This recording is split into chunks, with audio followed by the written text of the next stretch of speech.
Hi friends, आज हम world के 10 क्रेजी लॉज के बारे में जानेंगे। It's illegal to hike naked in Switzerland. हाँ, आपने सही सुना, स्विट्ज़रलैंड में आप नेक्ड हाइकिंग नहीं कर सकते।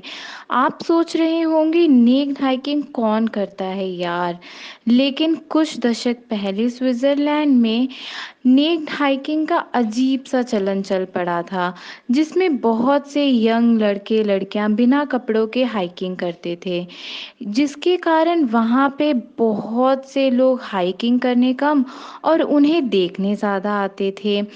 आखिर ये तो होना ही था, और इन सब से वहाँ के लोकल्स बहुत परेशान हो रहे थे, जिसके कारण स्विस गवर्नमेंट को लोगों को याद दिलाना पड़ा कि उनके यहाँ अभी भी पब्लिक इंडिसेंसी का लॉ एग्जिस्ट करता है। वैसे तो स्विट्ज़रलैंड में पब्लिक न्यूडिटी पे पर्टिकुलरली कोई लॉ नहीं है। अगर आपको नशे में अजीबोगरीब ख्याल आते हैं तो जान ले, स्कॉटलैंड में नशे की हालत में गाय की सवारी करना इलीगल है। ना केवल गाय बल्कि घोड़ा गाड़ी, स्टीम इंजन, ये सभी इसमें शामिल है। इससे पहले कि आप कुछ गलत सोचिए, आपको पता होना चाहिए कि यही कानून यह भी बोलता है कि आप नशे की हालत में भी खुद पे एक भरी हुई बंदूक नहीं तान सकते। वैसे मानना पड़ेगा, ये कानून अच्छा है। अगर आप एक ऐसे व्यक्ति हैं जो बात बात में कसम खाते हैं, तो आपका यह जानना बहुत ज़रूरी है कि यूएई में कसम खाना इलीगल है।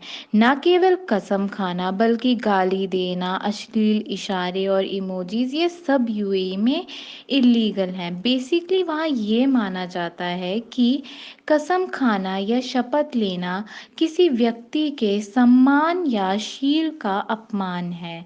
यूएई में कसम खाना आपको 1 साल की जेल और 10,000 दिरहाम्स का फाइन करवा सकता है। फ्रांस के शहर सरपोरेक्स की सीमा के अंदर कोई तब तक नहीं मर सकता जब तक कि उसके पास पहले से ही स्थानीय कब्रगाह में अपना दफन भुगतान खरीदा ना हो।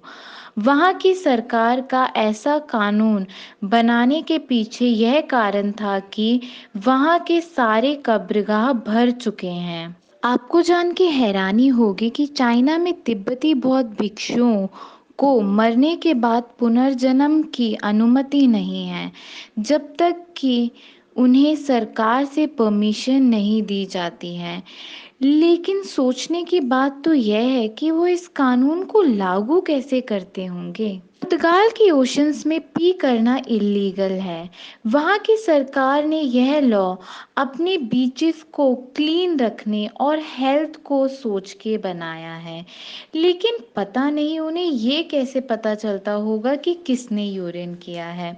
लेकिन फिर भी बेहतर यही रहेगा कि पुर्तगाल में जाके वहाँ के ओशंस में पी ना ही की जाए। बोलिविया में एक शादीशुदा औरत का एक से ज़्यादा ग्लास वाइन पीना इलीगल है, क्योंकि बोलिविया में माना जाता है कि नशा लड़कियों को इमोरल यानी कि अनैतिक बना देता है। यहाँ तक कि अगर एक शादीशुदा लड़की पब्लिक में शराब पी रही है तो उसका पति इस बात को लेके उससे डिवोर्स भी मांग सकता है। साउथ अफ्रीका में भालू के साथ कुश्ती करना इलीगल है। यार, अब भालू के साथ कौन कुश्ती करना चाहेगा, लेकिन फिर भी अगर आप साउथ अफ्रीका जाओ तो ध्यान रखना कि वहाँ पे किसी भालू को देख के एक्साइटमेंट में आप उसके साथ कुश्ती ना करने लगें। मैरीलैंड में भविष्य बताना इलीगल है। वैसे अगर यह लॉ भारत में आ जाए तो बहुत से लोग बेरोजगार हो जाएंगे। फ्लोरिडा में आदमियों का स्ट्रैपलेस गाउन पहनना इलीगल है, लेकिन cap sleeves, long sleeves, spaghetti straps वाले कपड़े पहन सकते हैं। लेकिन पता नहीं कौन से आदमी स्ट्रैपलेस गाउन पहन के घूमते होंगे।